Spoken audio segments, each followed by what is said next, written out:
Tempo comum, 23ª semana, sábado. Tema: 99, cheia de graça. Pontos a meditar. 1.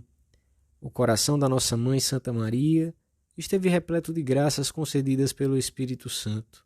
2. A plenitude de graças de Maria é um grande presente para nós. Gratidão ao Senhor por este privilégio mariano. 3. Correspondência fidelíssima de Maria a todas as graças. Pelo sinal da Santa Cruz, livrai-nos Deus, nosso Senhor, dos nossos inimigos. Em nome do Pai, do Filho e do Espírito Santo. Amém. Meu Senhor e meu Deus, creio firmemente que estás aqui, que me vês, que me ouves. Adoro-te com profunda reverência. Peço-te perdão dos meus pecados e graça para fazer com fruto este tempo de oração. Minha Mãe Imaculada, São José, meu Pai e Senhor, meu anjo da guarda, intercedei por mim.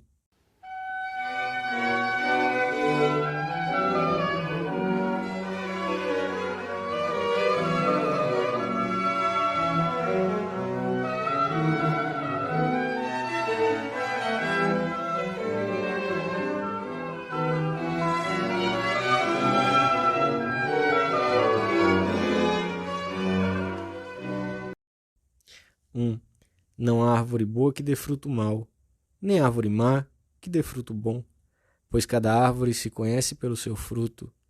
Não se colhem figos dos espinhos, nem da sarça se vindimam uvas. O homem bom tira coisas boas do bom tesouro do seu coração, e o mau tira coisas más do seu mau tesouro, pois da abundância do coração fala a boca. Por meio desta dupla comparação, da árvore que se é boa, dá bons frutos, e do homem que fala daquilo que traz no coração, Jesus ensina-nos que a santidade não pode ser dissimulada nem substituída por nada. O que se tem é o que se dá. A este propósito, comenta São Beda, o tesouro do coração é a mesma coisa que a raiz da árvore. A pessoa que tem o tesouro de paciência e de caridade no coração produz frutos excelentes. Ama o seu próximo e reúne as outras qualidades que Jesus ensina. Ama os inimigos, faz o bem a quem o odeia, bendiz aquele que o amaldiçoa, reza por aquele que o calunia. Mas a pessoa que tem no coração um fundo de maldade faz exatamente o contrário. Odeia os seus amigos, fala mal de quem lhe quer bem, e incorre em todas as outras coisas condenadas pelo Senhor. O coração da nossa Mãe Santa Maria foi cumulado de graças pelo Espírito Santo. Exceto Cristo, nunca houve ou haverá uma árvore com seiva tão boa como a vida da Virgem Maria. Todas as graças nos vieram e nos vêm por meio dela. Veio-nos sobretudo Jesus, bendito o fruto das suas entranhas puríssimas. Dos seus lábios nasceram os melhores louvores a Deus, os mais gratos e os de maior ternura. Recebemos dela o melhor conselho. Fazei o que ele vos disser. Um conselho que nos repete silenciosamente no íntimo do coração. Em Nazaré, a Virgem Maria recebeu a embaixada do anjo, que lhe deu a conhecer a vontade de Deus para ela desde toda a eternidade. Ser mãe do seu filho, salvador do gênero humano. O mensageiro saúda Maria como a cheia de graça. Chama-a assim, como se esse fosse o seu verdadeiro nome. Não chama a sua interlocutora pelo nome que lhe é próprio segundo o registro civil, Miriam, Maria, mas por este nome novo, cheia de graça. Que significa este nome? Porque o arcanjo chama assim a Virgem de Nazaré. Quando lemos que o mensageiro diz a Maria, cheia de graça, o contexto evangélico em que confluem revelações e promessas antigas, dá-nos a entender que se trata de uma bênção singular entre todas as bênçãos espirituais em Cristo. No mistério de Cristo, Maria está presente já antes da criação do mundo, como aquela que o Pai escolheu para a mãe do seu Filho na encarnação, e que, junto com o Pai, foi escolhida pelo Filho e confiada eternamente ao Espírito de Santidade. A razão desta dignidade estriba na graça inicial de Maria, que foi tão excelsa que a fez ser a mãe de Deus, numa ordem distinta da dos santos e dos anjos. Maria, afirma o Concílio Vaticano II, é mãe de Deus Filho e, portanto, a filha predileta do Pai e o sacrário do Espírito Santo. Com um dom de graça tão exímia, supera de longe todas as criaturas celestes e terrenas. Toda bondade, toda formosura, toda majestade, toda beleza, toda graça adornam a nossa mãe. Não te enamora ter uma mãe assim? 2. São Tomás afirma que o bem de uma graça é maior que o bem natural de todo o universo. A menor graça santificante, contida na alma de uma criança depois do seu batismo, vale mais do que os bens naturais de todo o universo, mais do que toda a natureza criada, incluídos os anjos. A graça confere uma participação na vida íntima de Deus que é superior também a todos os milagres. Como não seria então a alma de Maria, quando Deus a rodeou de toda a dignidade possível e do seu amor infinito? Desde a eternidade do seu ser, Deus compraz-se em Maria. Desde sempre, num contínuo presente, Deus alegra-se no pensamento de sua mãe, filha e esposa. Não é por acaso nem por capricho que a Igreja, na sua liturgia, aplicou e aplica a Nossa Senhora palavras da Escritura cujo sentido direto se refere à sabedoria incriada. Assim lemos no livro dos Provérbios: fui formada desde a eternidade, desde as origens, antes que a terra existisse. Ainda não existiam os abismos quando fui concebida, e ainda as fontes das águas não tinham brotado. Antes que as montanhas se assentassem, antes que houvesse outeiros, fui dada à luz. Ainda não tinham sido criados a terra e os rios, e os primeiros elementos da poeira do mundo. Quando ele desfraldava os céus, ali estava eu.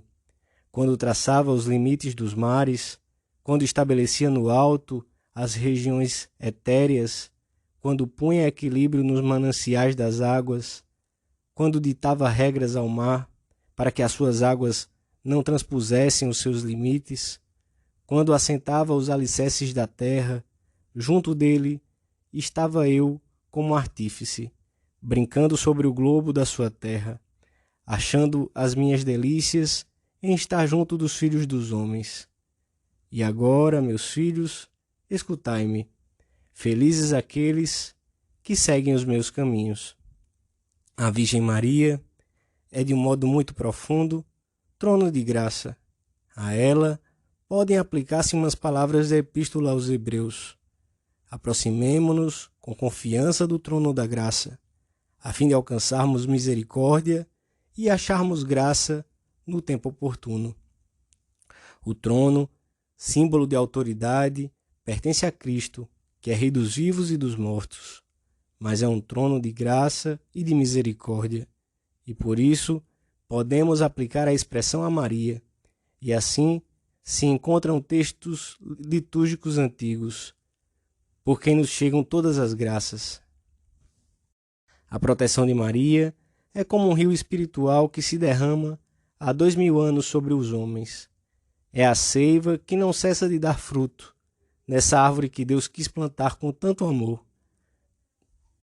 De que maneira alcançaremos melhor a misericórdia divina, se não recorrendo à Mãe de Deus, que é também nossa Mãe? A plenitude de graça com que Deus quis inundar a sua alma é também um imenso presente para nós. Agradeçamos a Deus por ter nos dado a sua Mãe. A plenitude de graça com que Deus quis inundar a sua alma é também um imenso presente para nós. Agradeçamos a Deus por ter nos dado a sua Mãe como Mãe nossa, por tê-la criado tão excepcionalmente formosa em todo o seu ser. E a melhor forma de agradecê-lo é amá-la muito, falar com ela ao longo do dia, aprender a imitá-la no amor a seu filho, na sua plena disponibilidade para tudo o que se refere a Deus. Dizemos-lhe Ave Maria, cheia de graça, e ficamos cativados por tanta grandeza, tanta formosura, tal como deve ter ficado o arcanjo Gabriel quando se apresentou diante dela. Ó nome da Mãe de Deus, tu és todo o meu amor. 3. A Virgem Maria teve em todo instante a plenitude de graça que lhe correspondia, e esta foi crescendo e aumentando de dia para dia, pois as graças e dons sobrenaturais não limitam a capacidade do seu recipiente, antes os dilatam e ampliam para novas comunicações. Quanto mais ama a Deus, tanto mais a alma se capacita para amá-lo mais e receber mais graça. Quando se ama, adquirem-se novas forças para amar, e quem mais ama, mais quer e mais pode amar. A graça chama a graça, e a plenitude de graça chama uma plenitude sempre maior. O tesouro de graças que Maria recebeu no instante da criação da sua alma foi imenso. Já naquele momento, se cumpriram as palavras que o anjo lhe dirigiu no dia da Anunciação. Ave cheia de graça. Maria, desde o princípio, foi mais amada por Deus do que todas as criaturas, pois o Senhor pôs nela todas as suas complacências e inundou-a superabundantemente de todas as suas graças, mais do que todos os espíritos angélicos e do que todos os santos. Muitos santos e doutores da Igreja pensam que a graça inicial de Maria foi superior à graça final de todos os demais seres. São Tomás afirma que a sua dignidade é de certo modo infinita. Esta graça foi-lhe dada em função da sua maternidade divina. Além disso, o contato maternal físico e espiritual de Maria com a Santíssima Humanidade de Cristo constituiu para ela uma fonte contínua e inesgotável de crescimento e graça.